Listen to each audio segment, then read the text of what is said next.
So today I'll be talking about epilepsy. So we're going to take a little turn.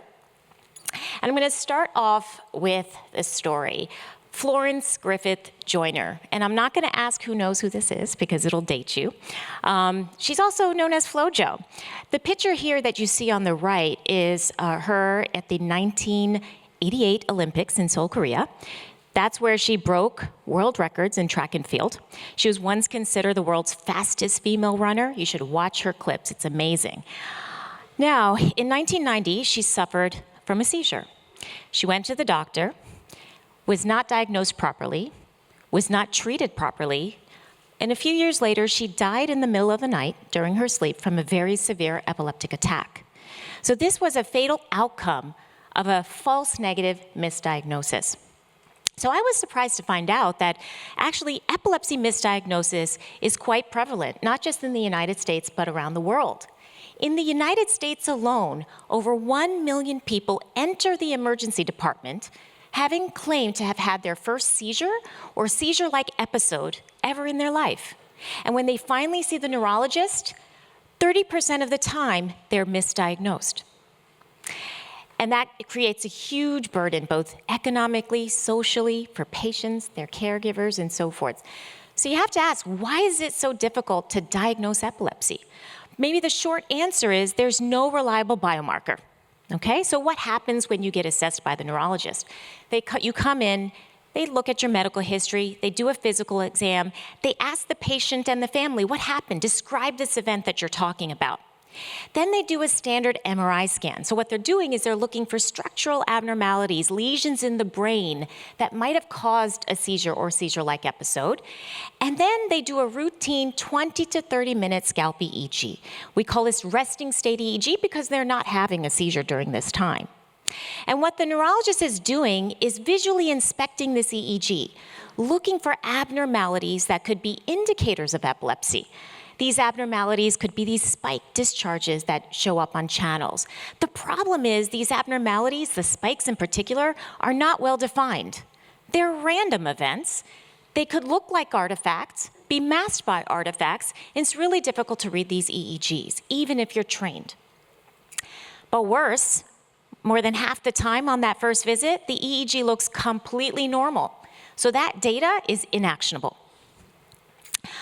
This leads to the 30% misdiagnosis. There's a lot of uncertainty in the process. What we developed in our lab is this software tool, a diagnostic we call EpiScalp. Okay? So this diagnostic tool does not rely. It takes in the same EEG that's collected in the clinic and produces a risk score, a number between 0 to 1. 0 meaning very unlikely to have epilepsy, 1 being highly likely to have epilepsy. And importantly, it doesn't rely on abnormalities being present in that EEG. So you might ask, well, if it's not looking for the abnormalities, what is this software doing? Well, what we discovered in the lab is a new network-based biomarker of the epileptic brain. So what is this biomarker? It basically is detecting a defense mechanism that only exists if you have epilepsy. A defense mechanism meaning a few brain regions whose job has been hijacked from their normal brain function to inhibit, hold down that epileptogenic zone 24/7. This means it's present in your brain if you have epilepsy all the time. It's not random.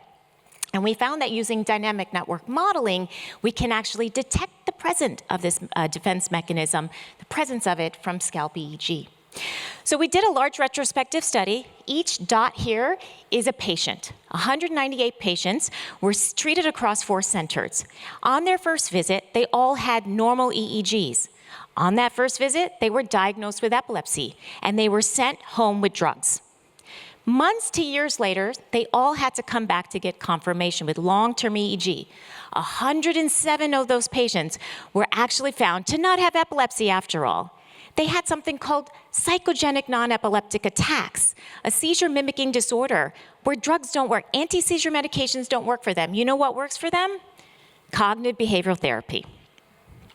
So what happens? We took those normal EEGs, ran them through EpiScalp, created scores between 0 and 1, which is shown on the y-axis here, and immediately you start seeing separation between those two groups.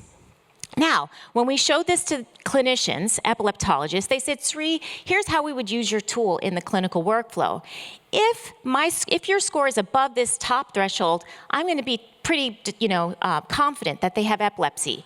And if they're below the lower threshold, I'm going to actually not send them home with drugs.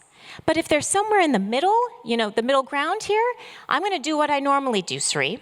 And if you use that process of decision making, then what was a 54% misdiagnosis rate in this population drops to 17%. This is almost a 70% reduction in misdiagnosis. So today we're testing out EpiScalp in prospective studies across 3 centers. And what we hope to demonstrate is probably the largest benefit that we think can come from this software, is that patients get a more accurate diagnosis on day 1, which means they get the right treatment sooner. Thank you.